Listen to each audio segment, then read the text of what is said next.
Lyra had known that sleeping with the Alpha King was a catastrophic idea. She had known it when she had agreed to the dinner as her sister's replacement.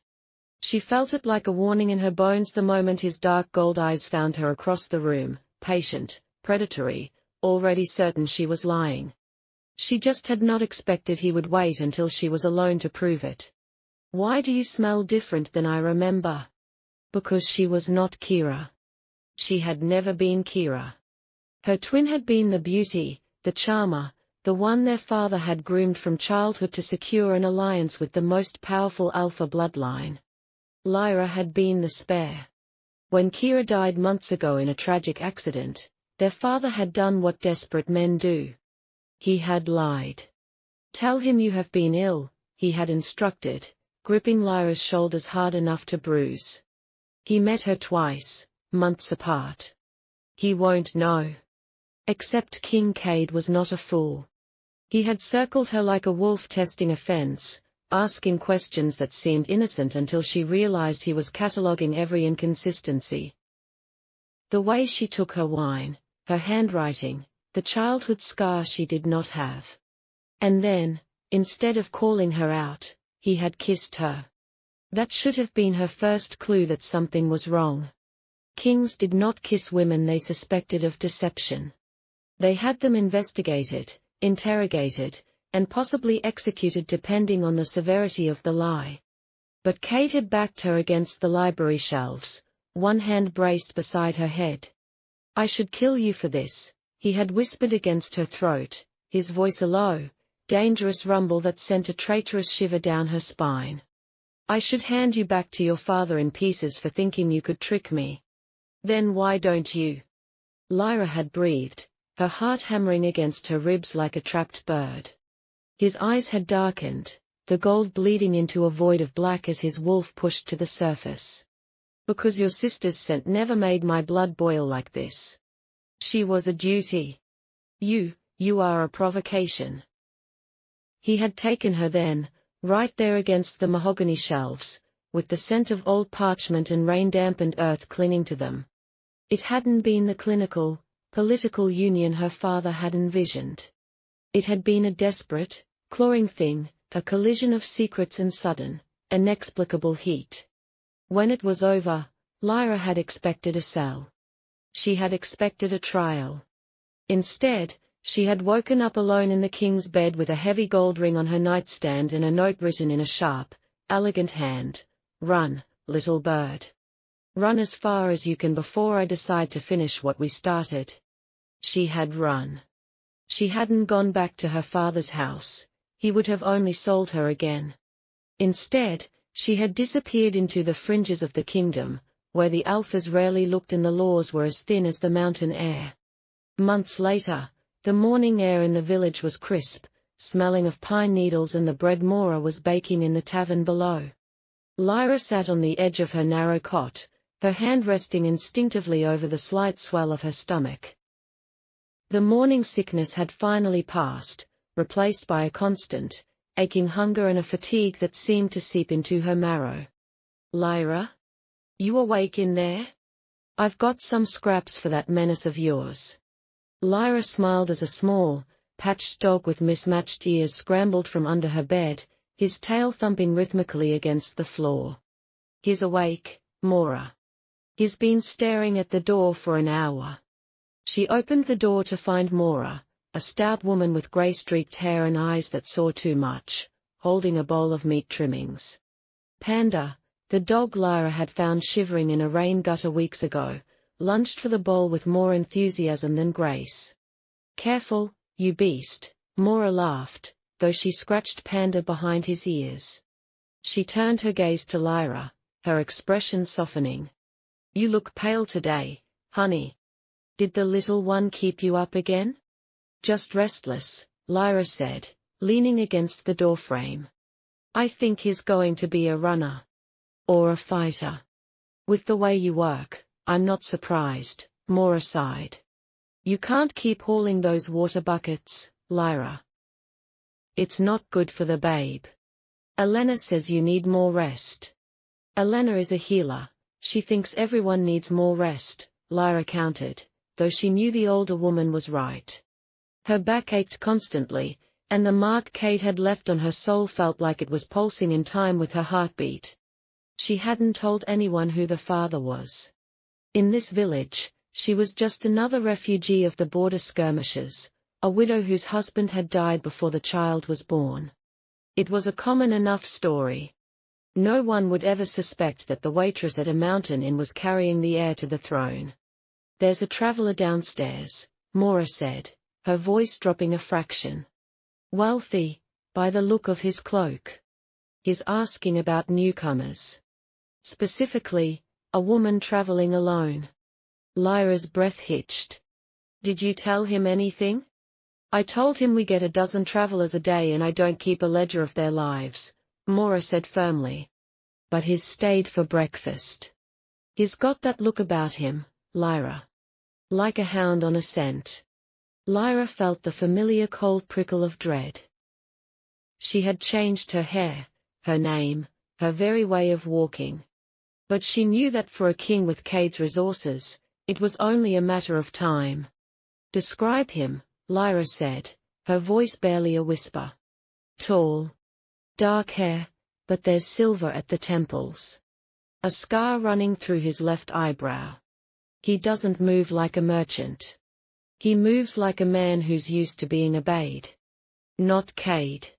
Cade was younger, his presence more like an approaching storm than a cold blade. This sounded like Silas Sterling, Cade's chief of intelligence. The man who never lost a trail. "I need to leave," Lyra said, already turning to grab her small rucksack. "Through the back?" Maura asked, not even questioning her. "The back, through the woods," Lyra nodded. "Panda, come." The dog abandoned his bowl, sensing the shift in her energy. Lyra threw her few belongings into the bag, the spare tunic, the gold ring she could never bring herself to sell, and a crust of bread. She didn't have much, but she had her freedom. "Take this," Maura insisted, shoving a heavy cloak and a small pouch of coins into her hands. "Go to the healer's hut first. Elena has a mountain pass that the king's men don't know. It's steep, but it'll get you across the border into the neutral territories." "Thank you, Maura. For everything. Just keep that baby safe, Lyra," Maura said, her eyes glistening. "The world is hard enough for us. It doesn't need to lose any more light." The challenge had slipped out before Lyra could stop it, the first honest thing she'd said all evening. A smile curved his lips. "Because you're far more interesting now." An hour later, she was in his bed. And it had been perfect. No awkwardness, no fumbling, just pure need and a fit so natural it felt dangerous. Cade had been careful with her, learning what made her gasp and sigh like he was memorizing a map. When she tried to hide her face in his shoulder, overwhelmed by the intimacy of being truly seen for the first time in her life, he gently tilted her chin up. "Look at me," he'd said. So she did. She'd looked into those dark gold eyes and let herself believe the impossible, that maybe it didn't matter she wasn't Kira. Maybe he was falling for whoever she actually was. Maybe tomorrow she could tell him the truth, confess the deception, explain her father's desperation and Kira's death, and he would choose her anyway. She'd begun to fall asleep wrapped in his arms, his heartbeat steady against her back, thinking, tomorrow. I'll tell him tomorrow. We'll start fresh. Start honest. But then, in the drowsy aftermath, with his arm heavy across her waist and his breath evening into sleep, he'd murmured a single word. Kira. Lyra had gone rigid. The name hung in the darkness between them like a blade. Her dead sister's name, spoken by a man who'd just made love to someone else entirely and didn't seem to know the difference. Every moment of hope curdled into ash. He hadn't been falling for her. He'd been finding excuses for why Kira seemed different.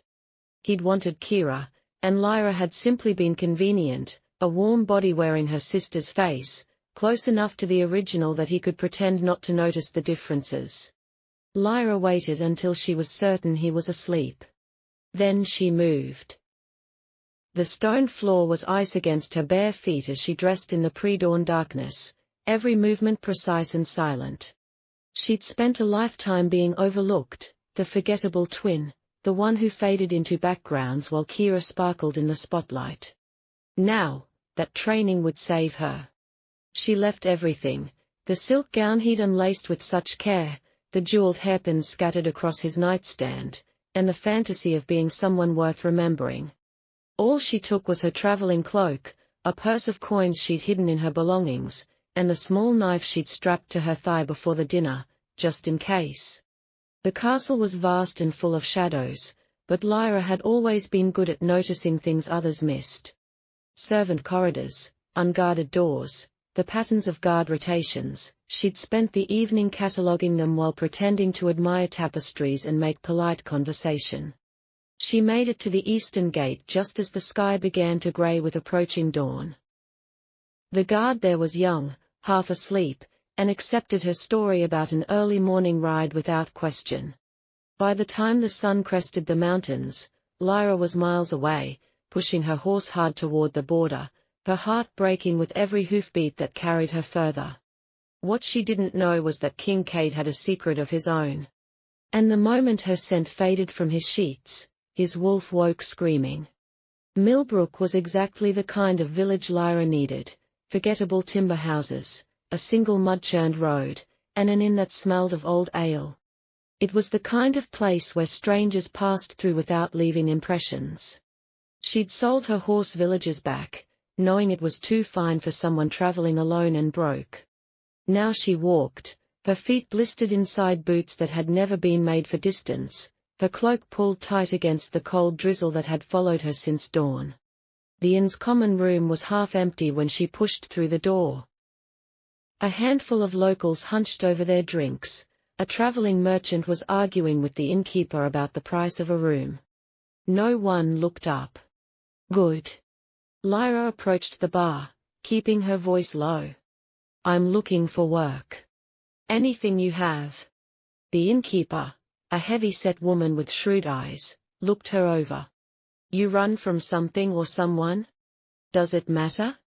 Depends on whether they'll come looking and cause trouble in my establishment. Lyra met her gaze without flinching. They won't find me here. The woman studied her a moment longer, then shrugged. I need help in the kitchens. Room and board, plus a few coppers a week. You steal from me, I'll have the magistrate on you before you clear the doorway. I won't steal.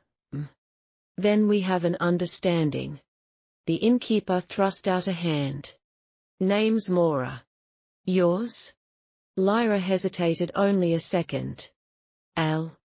Close enough to the truth that she'd remember to answer, far enough that it felt like shedding a skin. She spent the rest of the day scrubbing pots in a kitchen that was too hot and smelled of onions and grease. Her hands blistered and bled, but the work was mindless, and mindless was exactly what she needed. Every time her thoughts drifted back to that night, to the way Kate had looked at her, she scrubbed harder. By evening, she was so exhausted she could barely climb the narrow stairs to the tiny room Mora had given her.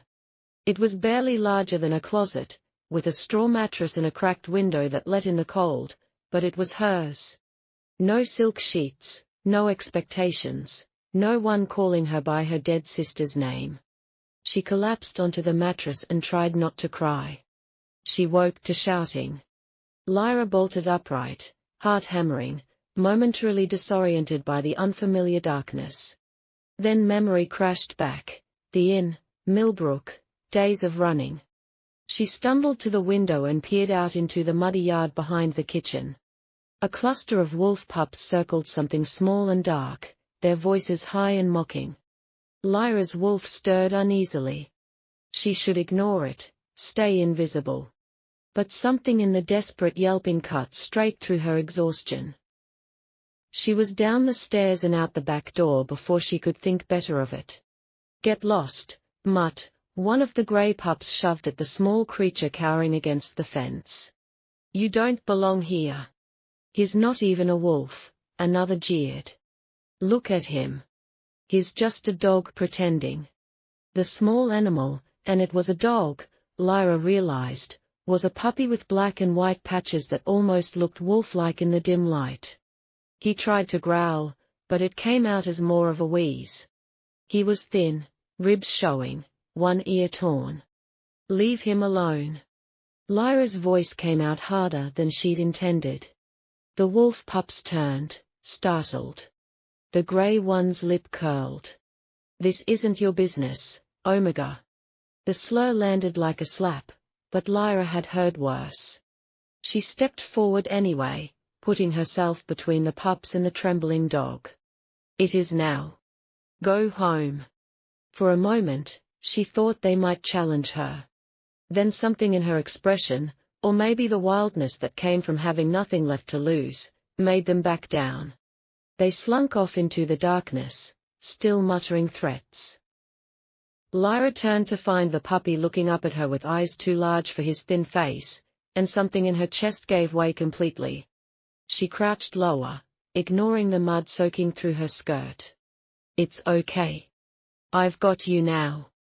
He crept forward on his belly, every movement cautious, like he expected her to change her mind. When he finally pressed his nose to her palm, his whole body trembled. She gathered him up carefully, supporting his back legs when she felt how light he was. His heartbeat fluttered against her palm like a trapped bird. In the dim light from the kitchen window, she could see his coloring clearly now. Black and white patches, like he'd been dunked in ink on one side and snow on the other. Uneven, not quite belonging to either world. Panda, she said softly, the words slipping out before she could think. That's what you look like. A little bear with patches. Half dark, half light, and sweet in the middle. The puppy Panda licked her hand and his tail gave the smallest wag. Come on, she whispered. Let's get you fed. The back stairs were narrow, every creak of wood making her wince. If Mora caught her smuggling a dog into the inn, she'd be out on the street by morning. But Panda was shaking in her arms, and Lyra couldn't leave him to fend for himself. She knew what it was like to be the unwanted one. Lyra set the puppy down gently on her bed, and he immediately curled into the tightest ball possible, as if trying to take up no space at all. Wait here. She was back in minutes with a bowl of kitchen scraps. Panda's nose twitched when she set it down, but he didn't move. He just watched her with those big eyes, waiting for permission. Go ahead. It's yours. He ate like he'd forgotten what food tasted like, gulping down every scrap so fast she worried he'd make himself sick. When the bowl was empty, he licked it clean, then looked up at her with something close to worship. Lyra's vision blurred. She blinked hard. You needed that, hey? His tail gave a single tentative wag. She pulled her blanket from the bed and wrapped him in it, creating a nest beside her pillow. He burrowed into it immediately, but his eyes stayed fixed on her face as if he needed to make sure she was real. I'm not going anywhere, Lyra told him, settling onto the mattress. Her body ached from the day's work, from the weight of everything she was carrying. But when Panda carefully, so carefully, crawled closer and pressed his head against her leg, some of that weight lifted. She stroked his patchy fur, feeling the knobs of his spine and the places where he'd been kicked or bitten. You're safe now. I promise. His tail thumped once against the blanket. Then his eyes drifted closed and his breathing evened out into sleep. For the first time in days, Lyra slept without crying. Miles away, the king's chambers had not been this destroyed since his father died. No one said it out loud. No one dared. But the maids who drew the short straws that morning moved through the wreckage in silence, righting the overturned desk, gathering shards of the shattered mirror, careful not to look at the claw marks gouged into the stone floor or the silk gown pulled at the foot of the bed. She'd been there. Now she wasn't. That was all anyone knew. But by mid-morning, the whispers had spread anyway, that the king had not slept, that he'd shifted before dawn and had gone missing, that he'd said only 3 words since she left. Find her now. Lyra woke to a wet nose pressed insistently against her cheek. What? She sat up, disoriented. Grey light filtered through the cracked window. Dawn. And Panda was dancing anxiously, making little whining sounds. Right. He needed to go outside. Lyra threw on her cloak and smuggled him down the back stairs, praying the kitchen staff hadn't arrived yet. The yard behind the inn was empty, and Panda rushed into the weeds to do his business, then bounded back like he was afraid she'd leave without him. I'm right here, she assured him. His tail wagged so hard his back end wiggled. Over the next week, he started filling out. His coat was starting to shine where she'd brushed the mats out. And his eyes, those huge eyes, watched her constantly, tracking her every movement like she was the center of his universe. When she worked in the kitchen, he stationed himself by her feet. When she sat by the fire at night, mending her worn clothes, he'd rest his head on her knee and sigh like his whole world was complete. But it was the afternoon in the market square that broke Lyra's heart. She was haggling over the price of thread when she heard it, a chorus of young wolves practicing their calls in the town square. They were young, supervised by an older female, learning the complex harmonies that would let them communicate across distances when they grew into their full shifts. Panda's whole body went rigid. His ears shot up, swiveling toward the sound. Then, before Lyra could stop him, he darted through the crowd toward the wolves. Wait! Lyra called out in panic and pushed after him. By the time she caught up, Panda had planted himself at the edge of the practice circle, his eyes locked on the pups like they were performing miracles. The pups started their call again. And Panda, gods, Panda threw his head back and tried to join in. What came out was less howl and more of a strangled wheeze. It was like someone had startled a goose mid-honk.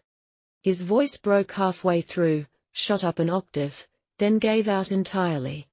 The older wolf, the instructor, watched Panda for a long moment. Then she did something that made Lyra's throat close up. She walked over and gently nosed Panda back toward Lyra with a finality that said, "This isn't for you. You don't belong here." Panda's tail, which had been wagging with hope, dropped between his legs. Lyra scooped him up immediately, feeling him tremble in her arms. "Hey, come here." But his ears were flat, his eyes fixed on the pups, still practicing their calls in perfect, effortless harmony. She carried him away from the square, away from the sounds that he wanted so desperately to make but never would.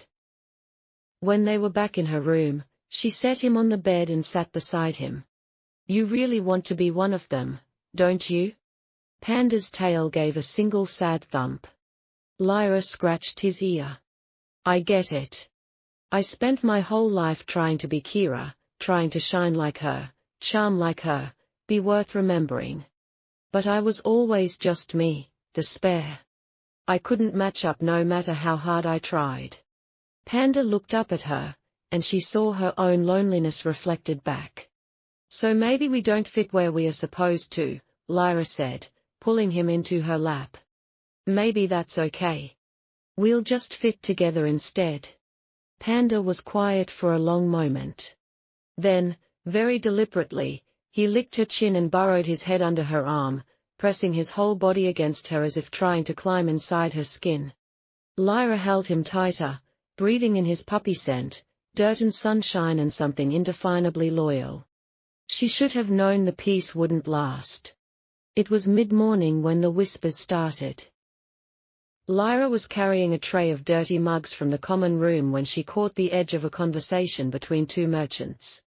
"King himself, they are saying, declared a kingdom-wide hunt." Her hands tightened on the tray. "For what? A criminal? A woman? She stole something precious from the crown. There's a reward for information." Lyra forced herself to keep walking, to set the tray down gently instead of letting it crash. Her pulse thundered in her ears. He was looking for her. Not just sending guards or trackers, Cade himself was searching.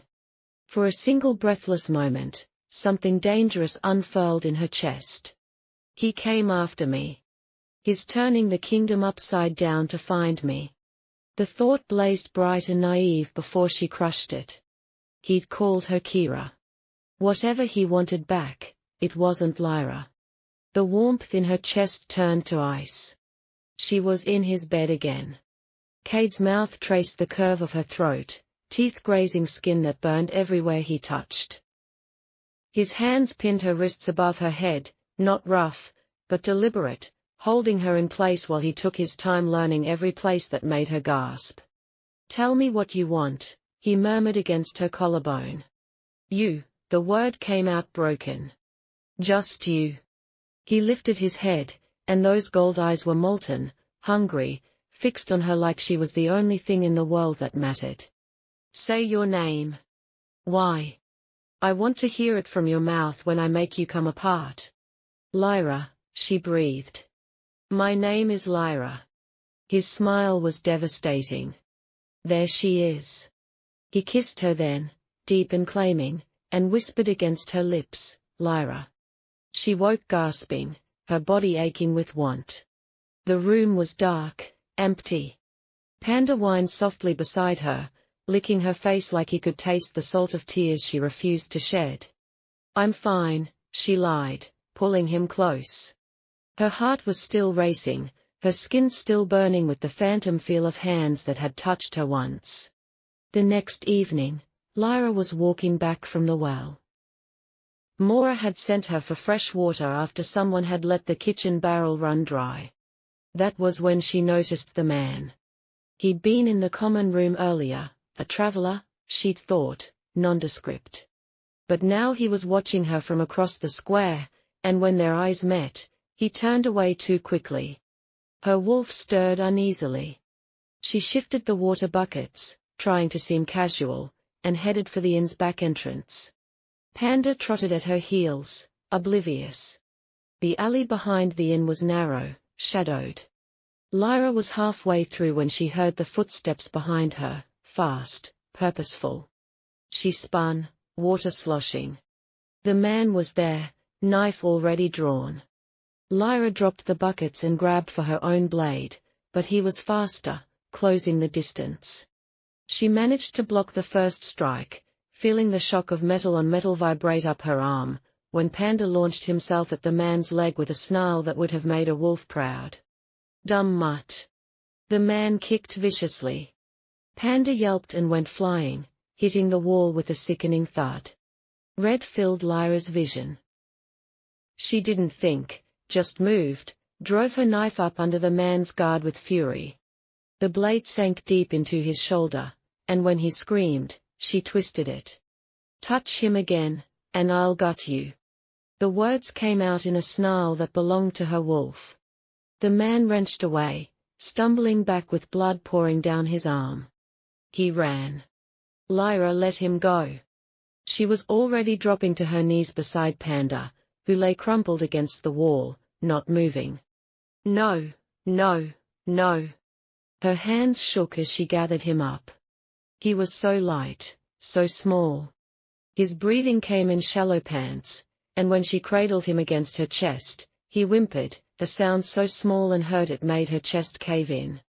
"Stay with me." She ran for the herbalist shop streets over, Panda limp in her arms. Elena, the village healer, was an older woman with steady hands and eyes that had seen too much suffering to be shocked by more. She took Panda from Lyra's trembling arms and laid him on her workbench, her touch gentle despite the efficiency. "What happened?" Someone attacked me. He tried to protect me." Lyra's voice cracked. Please help him." Elena's fingers moved carefully over Panda's small body, checking for breaks, for swelling. Panda whined softly but didn't struggle, as if he knew she was trying to help. 2 cracked ribs, heavy bruising along his side. "He'll be in pain for a while." Elena met Lyra's eyes. "But he'll live. He's tougher than he looks." The relief hit Lyra so hard she had to grip the edge of the table. "Thank you." Elena mixed a tonic, something for pain and inflammation, and helped Lyra get it down Panda's throat. Within minutes, his breathing eased and his eyes began to droop. Keep him quiet for the next week. No jumping, no running. Elena hesitated, her gaze sharpening. You said someone attacked you? This is the second strange thing this week. A support beam in the market gave way out of nowhere days ago. Could have killed someone. Elena's expression was troubled. Millbrook's a quiet place. We don't have this kind of trouble. Until I arrived, Lyra thought, but didn't dare say out loud. She paid Elena with most of her remaining coins and carried Panda back to the inn. He was drowsy from the tonic, his head lolling against her shoulder, but when she whispered, "You saved me," his tail gave the smallest, weakest wag. Back in her room, Lyra laid him carefully on the bed and wrapped him in her blanket. He burrowed into it with a sigh. For a dog who just wanted to belong, who spent his days trying to howl like wolves and failing, he'd been the fiercest creature she'd ever known. "You're the bravest boy I've ever known," Lyra told him, stroking his fur with shaking hands. "Braver than any wolf, braver than me." His tail thumped once against the blanket, and then his eyes drifted closed. Lyra sat there in the dark watching him breathe and knew she couldn't stay. Whoever had sent that man knew where she was, knew she was alone and vulnerable. They'd try again, and next time Panda might not survive. But running now meant carrying an injured puppy through the wilderness, jostling broken ribs with every step. She couldn't do that to him. Not after what he'd sacrificed. So she'd wait just until he could walk without whimpering, keep her knife close, stay vigilant, and pray that whoever wanted her gone would give her just a few more days. A stranger arrived days later. Lyra was scrubbing pots in the kitchen when she heard the women in the common room start whispering. She glanced through the doorway and saw him, tall, dark-haired, with the kind of effortless good looks that made people stop and stare. His clothes were fine but travel-worn, his smile easy as he charmed Mora into giving him the best room. "Did you see him?" one of the serving girls swooned. "Those eyes, and that voice says he's from the Northern Territories," another whispered. "Running from some scandal at court, I'd wager." Lyra turned back to her pots. Handsome strangers were none of her concern. Once Panda could travel without pain, they'd be gone, deeper into the wilderness, somewhere even more forgettable than Millbrook. She just had to stay invisible until then. But the stranger had other plans. He found her at the well the next morning. "Excuse me, I'm looking for the market. Would you point me in the right direction?" Lyra kept her eyes down. 2 streets east. Can't miss it. Thank you." He didn't leave. "I'm Silas. Silas Sterling." She hefted her bucket. "Al." She moved to step around him. You look familiar." His tone was thoughtful, curious. "Have we met before?" Her blood went cold, but she kept her expression blank. "I've got one of those faces. If you'll excuse me." This time he let her pass.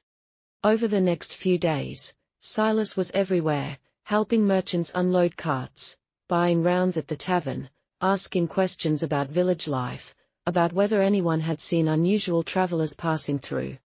But Lyra felt his eyes on her constantly. Panda felt it, too. The puppy had been recovering well, still moving gingerly, still sleeping more than usual, but eating and wagging his tail when Lyra came near. But whenever Silas was around, Panda would go tense. He'd press against Lyra's leg, whining softly, his whole body radiating unease. "What's wrong with him?" Silas asked one evening, crouching down with another peace offering of dried meat. Panda shrank back, tucking himself behind Lyra's skirts. "He's still healing. Doesn't like strangers right now." Lyra picked him up carefully, feeling how his heart hammered against her palm. "We should go." That night, Lyra packed her bag. Panda wasn't fully healed, but they couldn't wait anymore. Something about Silas Sterling made her wolf unsettled, and she'd learned to trust that instinct. They'd leave at dawn, travel slowly if they had to, but they'd leave. She was checking the road from her window when she heard the knock. "Al." Silas's voice, gentle through the door. "I need to speak with you. It's important." Every instinct told her not to open it. But if she refused, if she made him suspicious? Lyra cracked the door open, keeping Panda behind her. "It's late, I know, and I'm sorry, but..." Silas glanced down the hallway, then back at her. His expression was grave, almost pained. "I know who you are, and you're in danger." Her hand tightened on the doorframe. "I don't know what you're talking about. Please, I'm not here to hurt you." He held up both hands, empty, non-threatening. "I'm here to help, but we need to talk somewhere private. Now." Lyra's mind raced. Run, scream, slam the door and barricade it? But he'd said he knew who she was. And if he knew, others might, too. "The courtyard," she said finally. 5 minutes. She needed witnesses nearby, open space, escape routes. Silas nodded and walked away. Lyra closed the door, her hands shaking. Panda whined and pressed against her leg, and she scooped him up, holding him close. "I know," she whispered. "I know he's dangerous, but I need to find out what he knows." The courtyard was a pocket of silence in the heart of the village, smelling of damp stone and wood smoke. Silas was waiting by the dry fountain, his silhouette sharp against the moonlight. When Lyra approached, Panda tucked securely under one arm and her hand resting on the hilt of the knife hidden in her cloak, he didn't move. "You're late," he said softly. "I almost didn't come at all," Lyra countered. "Who are you, and what do you want?" Silas turned, and for the first time, the easy, charming merchant mask was gone. In its place was a man of cold precision. "I told you my name. Silas Sterling. But I didn't tell you my title. I am the Chief of Intelligence for the Northern Kingdom. And I've been looking for you for a long time, Lyra." The sound of her real name from his lips felt like a physical blow. Lyra stumbled back a step. "I don't know who that is. My name is Al." "Stop," Silas interrupted, his voice not unkind but firm. "I was there the night you were born. I was the one who suggested the names Kira and Lyra to your father. I knew your sister. And I know you aren't her." Lyra's breath came in ragged hitches. Panda whined, sensing her terror, and she tightened her grip on him. "If you know I'm not her, then you know the wedding was a lie. You know my father."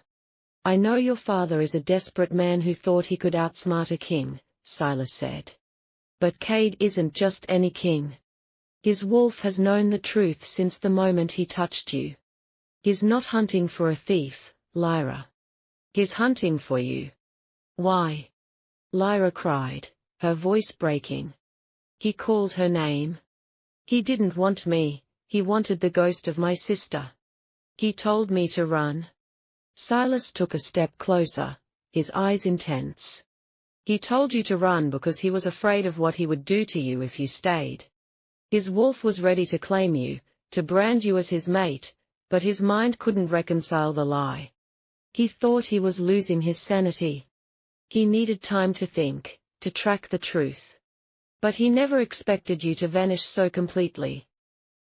"He doesn't want me," Lyra whispered, hot tears finally spilling over. "He wants the alliance.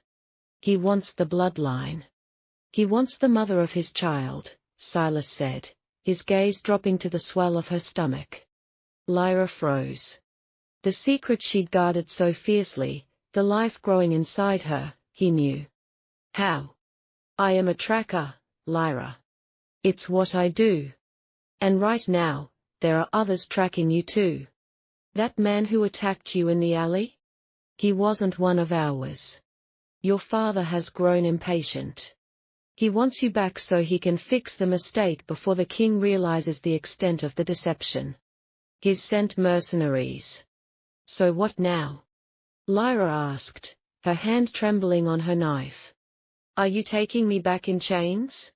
I was sent to bring you home, Silas said. But I've seen how you live here. I've seen how you care for that little creature in your arms. You have more heart in your little finger than your father has in his entire body. I won't force you. But you should know, he's already here. As if summoned by the words, the air in the courtyard shifted. The temperature seemed to drop, and a heavy, predatory pressure settled over the stones. It was a scent Lyra knew in her dreams: cedar, rain-slicked earth, and pure, unfiltered power. Panda began to shake violently, his small head ducking under Lyra's cloak. Silas, a voice rumbled from the shadows, a voice that made Lyra's knees go weak. Leave us. Silas bowed his head and vanished into the darkness without a word.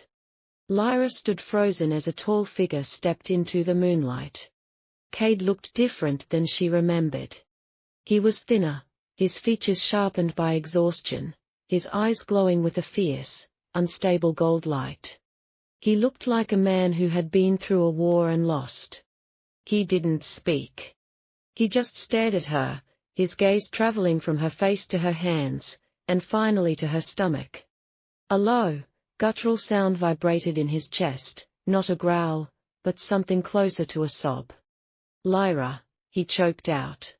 You remembered, she whispered, her voice barely audible.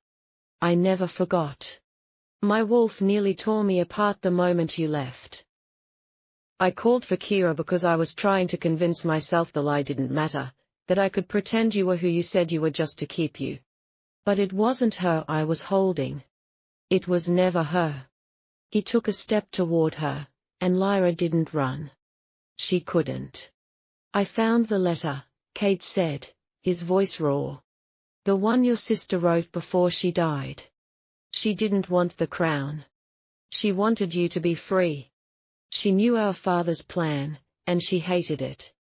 She died trying to get away, didn't she? Lyra nodded. The memories of that night, the carriage, the rain, Kira's hand slipping from hers, rushing back. She told me to take her place just long enough to escape. But I couldn't leave you. Not that night. Cade reached out, his fingers hovering just inches from her cheek, trembling. I have spent months in hell, Lyra. Thinking I'd driven you away, thinking you hated me for the name I called you. I was scared, she said. I'm still scared. Don't be, Cade vowed, his gold eyes blazing with a sudden, fierce protectiveness. He looked down at the shivering bundle in her arms. And what is this? This is Panda, Lyra said, her voice gaining a sliver of strength. He saved my life. He's a bit of a misfit. Cade looked at the patchy, trembling dog. To the Alpha King, Panda must have looked like nothing, a weak, useless creature. But Cade reached out and, with surprising gentleness, scratched the puppy behind his one upright ear. Panda stilled, his shivering slowing as he leaned into the king's touch. A brave little warrior, Cade murmured. He looked back at Lyra, his expression turning solemn. I'm not here to take you back to be a replacement, Lyra. I don't care about the alliance. I don't care about your father's lies. I want you. Just you. My mate. My queen. But the people, the council? Let them talk, Cade growled. I'll rebuild the throne room around you if I have to. But I am not losing you again. He closed the distance then, pulling her into his arms. The scent of him enveloped her, warm and familiar, and for the first time in months, the hollow ache in Lyra's chest began to heal. Panda let out a small, muffled bark of approval from between them. We are going home, Cade whispered against her hair. All of us. The return to the capital was nothing like Lyra's first journey. There were no hidden carriages or whispered lies. She rode at Cade's side, wrapped in his heavy furs, with Panda perched proudly on a velvet cushion in front of her. Silas Sterling rode behind them, his expression unreadable but his loyalty clear. When they reached the palace, the servants were gathered in the courtyard. They expected the elegant, polished Kira. Instead, they saw a woman in a travel-worn cloak, her hair windswept, carrying a patched dog and glowing with a quiet, undeniable strength. Lyra's father was waiting at the top of the steps, his face a mask of false relief. "My daughter. Thank the gods you've been found. We were so worried." Cade stepped in front of Lyra, his presence like a wall of iron. "Your daughter is home, Sterling. But not because of you. And if you ever speak to her again, or set foot within these walls, I will forget that you were once a valued ally and remember only that you are a traitor to your own blood." Her father went pale, his mouth working silently as the guards stepped forward to escort him away. Lyra felt a pang of sadness, but it was quickly overshadowed by the feeling of Cade's hand sliding into hers. "Are you okay?" he asked. "I will be," Lyra said. The months that followed were a whirlwind of change. Lyra refused the heavy silk gowns of her sister's wardrobe, choosing instead simpler, more practical clothes that allowed her to move freely. She spent her days in the palace gardens, which she had transformed into a sanctuary for the village's strays and injured animals. Panda was the undisputed king of the garden. His ribs had healed, his coat was thick and glossy, and while he still couldn't howl like a wolf, he had developed a bark so commanding that even the palace guard dogs stepped aside when he trotted past. And then, there was the baby. A daughter was born on a night when the moon was full and the mountains were capped with silver. She had Lyra's eyes and Cade's stubborn chin, and the moment she was placed in Cade's arms, the fierce Alpha King wept. "She's perfect," he whispered. "She's ours," Lyra said. They were sitting in the garden months later, the sun warm on their faces. The baby was sleeping in a woven cradle nearby, and the garden was full of life, foxes with mended legs, birds with repaired wings, and a dozen dogs of all shapes and sizes. "I never asked," Cade said quietly, leaning back against the stone bench. "Do you miss it? Your old life before all this?" "Not for a second," Lyra said, turning in his arms to kiss him. "I found everything I never knew I needed. You. This palace full of misfits who finally have somewhere to belong." A sharp bark interrupted them. They looked down to find Panda sitting at their feet, tail wagging, his entire pack of animals watching them with wide-eyed curiosity. "I think we've scandalized your subjects," Lyra said, laughing. Cade stepped back, though his hands stayed at her waist. "Fine, you win this round, Panda." Panda's tail wagged with satisfaction. He barked once more, clearly pleased with restoring proper decorum, then trotted back to his charges. As if to prove his importance, he stood, stretched, and immediately tripped over a sleeping fox. He recovered with dignity, shook himself off, and pretended nothing had happened. Cade laughed, the sound warm and free. On second thought, maybe a little of Panda's spirit wouldn't be so bad for the little one. "She'll inherit your courage, my stubbornness, and hopefully." He glanced at the dog, none of his tendency to trip over his own feet. Lyra leaned her head on his shoulder, watching the sun set over the kingdom. "I think she'll be just fine." The peace in the northern kingdom was a fragile thing, like the first layer of ice on a mountain lake. While the palace garden flourished under Lyra's care, the marble halls of the High Council remained cold. To the alphas of the great houses, Lyra was still a ghost, a woman who had worn a dead girl's face and stolen a king's heart. Cade felt the tension in every meeting. He sat upon his throne, Panda often curled at his feet like a small, patched sentinel, and watched the lords whisper behind their hands. "They want a bloodline that is pure, not one built on a foundation of deception," Silas Sterling warned one evening. He had become Cade's shadow, the silent blade that kept the king's enemies at bay. The great houses are restless.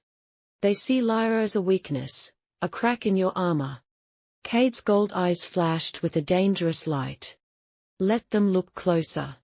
They will find that the crack is actually the edge of a blade. Lyra, however, did not fight with blades. She fought with the truth. She began to open the palace gates once a week, not for the nobles, but for the commoners, the ones who had lived in the shadows just as she had. She invited the healers, the bakers, and the widows. She listened to their stories, and in doing so, she built a fortress of loyalty that the High Council could not touch. Panda was always by her side. His presence was a constant reminder that power didn't have to be perfect, it just had to be protective. The little dog had taken to patrolling the palace, checking on the guards and occasionally stealing a sausage from the kitchens, but he was the first to sense the shift in the air when the first threat arrived. It came in the form of a sealed scroll, delivered by a messenger who refused to show his face. It was not from a foreign enemy, but from within. A faction of the council, led by Lord Valerus's cousins, demanded a trial of blood to prove the child Lyra carried was fit to lead. They want to test a baby not yet born? Lyra asked, her hand resting on the heavy swell of her stomach. The child was kicking, a rhythmic thrum of life that gave her more courage than any crown ever could. It is an ancient, cruel law, Silas explained. It was meant to ensure the alpha strength was passed down. In reality, it was a way for rivals to eliminate heirs they deemed inconvenient. Cade's fury was a physical thing. He had nearly leveled the council chamber when the demand was read. No one touches her. No one touches my daughter. If you refuse, they will call it a confession of weakness, Silas said quietly. They will use it to incite a civil war. Lyra stood from her chair, her movements slow but graceful. Then we don't refuse. We change the terms. The day of the council meeting was overcast. The lords gathered in their fur-lined cloaks, their faces set in grim lines. They expected a king's rage or a woman's pleas. Instead, they found Lyra standing at the center of the hall, wearing a simple dress of deep forest green, with Panda sitting stoically at her heels. You speak of blood, Lyra said, her voice clear and unwavering, echoing off the high stone arches. You speak of strength as if it is something that can only be measured in a hunt or a fight. But I have lived in the gutters of this kingdom. I have seen the strength it takes to survive a winter with no fire. I have seen the strength it takes for a mother to give her last crust of bread to her child. She looked at the head of the dissenting faction, a man with cold eyes and a heart of stone. You want to test my daughter? Then test her mother first. If you believe I am a weakness, then prove it. I challenge you to a trial of wisdom, held before the people. If I fail, I will step down. If I succeed, you will swear your fealty to my daughter, and the trial of blood will be abolished forever. The council was stunned. A trial of wisdom was a forgotten tradition, one that required the claimant to solve the 3 riddles of the North, challenges of logic, empathy, and sacrifice. And if you fail, the Lord sneered. I won't, Lyra said. Cade stepped forward, placing a hand on the small of her back. His wolf was prowling just beneath the surface, but he trusted her. He saw the fire in her eyes, the same fire that had lured him in when he thought she was Kira, and the same fire that had kept him when he realized she was Lyra. The first challenge was held in the market square. The people gathered in their thousands, a sea of faces that Lyra had come to know. The challenge was simple yet impossible, to bring a gift to the hungry that would never run out. The nobles brought wagons of grain and salted meat. It was impressive, but it would be gone by month's end. Lyra walked to the center of the square with a small bag. She didn't bring food. She brought seeds, hardy mountain wheat and cold-weather vegetables that she had cultivated in the palace gardens. She also brought the village's best farmers, men, and women. She had promised land and protection. Food is a gift for a day, Lyra told the crowd. Knowledge and the means to grow is a gift for generations. This grain will feed your children's children. The roar of the crowd was deafening. The first point was hers. The second challenge was the challenge of empathy, to find the most valuable thing in the kingdom and bring it to the throne. The lords brought gold, ancient relics, and jars of rare oils. They brought the crown jewels and tapestries that had taken a century to weave. Lyra walked into the hall alone. No, not alone. Behind her followed a line of the forgotten, the orphans of the border wars, the crippled veterans, and the elderly who had no families. At the very end of the line was Panda, trotting with a slight limp that he only showed when he was tired. These are the hearts of your kingdom, Lyra said to the silent council. Without them, your gold is just metal and your walls are just stone. They are the most valuable thing we have, for they are the soul of the north. The lords looked at the floor. The second point was hers. The final challenge was the challenge of sacrifice, to give up that which you love most to save the kingdom. The council expected her to offer her title, her jewelry, perhaps even her place at Cade's side. But when the time came, Lyra stood before the ancient altar of the first Alphas. She looked at Cade, whose eyes were filled with a terrifying mix of pride and fear. I give up my silence, Lyra said. For months, I lived as a shadow. I lived as a lie. I give up the safety of being the spare. I give up the comfort of the hidden life I once craved. I offer my true self, Lyra, daughter of a traitor, sister of a ghost, and mother of the future, to be judged by the laws of the north, not as a king's mate, but as a citizen who loves this land. She knelt before the altar. It was a moment of absolute vulnerability. If the ancient magic of the altar rejected her, she would be exiled. The air grew heavy. The stones began to glow with a faint, blue light. For a heartbeat, everything was still. Then, the light flared, warm and bright, enveloping Lyra. It wasn't the cold light of judgment, it was the golden light of acceptance. The trial was over. The High Council had no choice but to kneel. The winter arrived with a fury, burying the palace in white. Inside, the hearths blazed, and the sound of a baby's first cry finally broke the tension of the season. The princess was named Sola, meaning sun, for she had been born on the shortest day of the year, bringing light when it was needed most. She was a tiny thing, but her grip was like iron. Cade was terrified of her. He, who could crush a man's skull with one hand, trembled when he held his daughter. She's so small, he whispered, looking down at the bundle in his arms.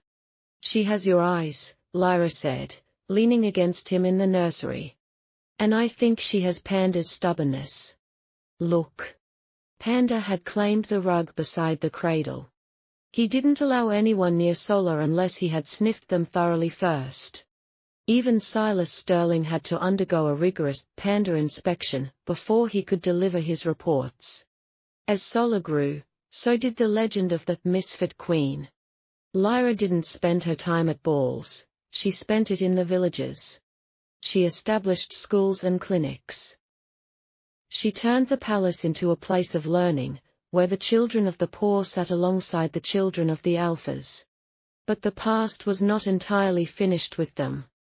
In the height of spring, a report reached Silas.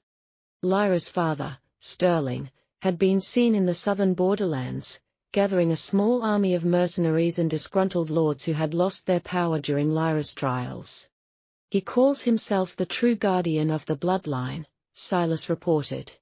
He claims Sola is a bastard and that he has the right to the throne through a distant cousin of the old king. Cade's face was a mask of cold fury. He doesn't learn. He doesn't want to learn, Lyra said. He wants power. He never saw us as daughters, Cade. We were just coins to be spent. He's spent his last one. This time, the king did not wait for the enemy to come to him. He mobilized the northern wolves. But he didn't go alone. "I'm coming with you," Lyra said. "Lyra, it's a battlefield," Cade protested. "It's a family matter," she countered. "And besides, you need someone to make sure you don't do something you'll regret. Like killing him before he sees what he's lost." They met the mercenary army in a valley near the border. It was a lopsided fight. The mercenaries were fighting for gold. The northern wolves were fighting for their queen and their future. Sterling stood at the back of his line, looking older, more haggard. When he saw Cade and Lyra riding toward him, his bravado vanished. "You took everything from me," he screamed as the guards surrounded him. "I gave you a king. I gave you a crown. You gave us nothing but lies," Lyra said, looking down at her father from her horse. "Everything we have, we earned to spite you." She didn't kill him. She didn't even imprison him in a dungeon. Instead, she stripped him of his name and his lands and sentenced him to live as a common laborer in the very villages he had once looked down upon. "You will learn the value of a day's work," Lyra told him. "And you will see the kingdom we built without you." Years passed. The Northern Kingdom became a beacon of change. Sola grew into a fierce, intelligent girl who could ride a horse better than most of the guards and knew the name of every servant in the palace. Panda stayed by her side until his muzzle was white and his legs were slow. On his final day, he didn't go to the gardens. He stayed in Sola's room, resting his head on her lap while she read to him. Lyra and Cade found them there. The little dog who had been a misfit, the dog who couldn't howl but knew how to love, passed away in the arms of the girl he had protected since her first breath. They buried him in the center of the palace garden, beneath a tree that bloomed with white flowers. There was no gold monument, just a simple stone that read, "Panda, the bravest wolf of all." That evening, Cade and Lyra stood on the balcony, watching Sola walk through the garden. She stopped at Panda's tree, whispering something to the leaves, before heading toward the training grounds. "She's going to be a great queen," Cade said, pulling Lyra close. "She's going to be a great woman," Lyra corrected. "The crown is just something she'll wear while she does it." Cade kissed her forehead. The scent of cedar and rain was still there, but it was tempered now by the scent of a long, happy life. "I still remember that dinner. The way you looked at me like you wanted to bolt out the window. I was terrified of you," Lyra laughed. "And now?" She turned in his arms, her eyes bright with the same fire that had never faded. "Now, I'm only terrified of how much I love you." Outside, the moon rose over the mountains. Somewhere in the distance, a wolf howled, a long, clear, perfect note. And for a moment, it sounded almost like a bark.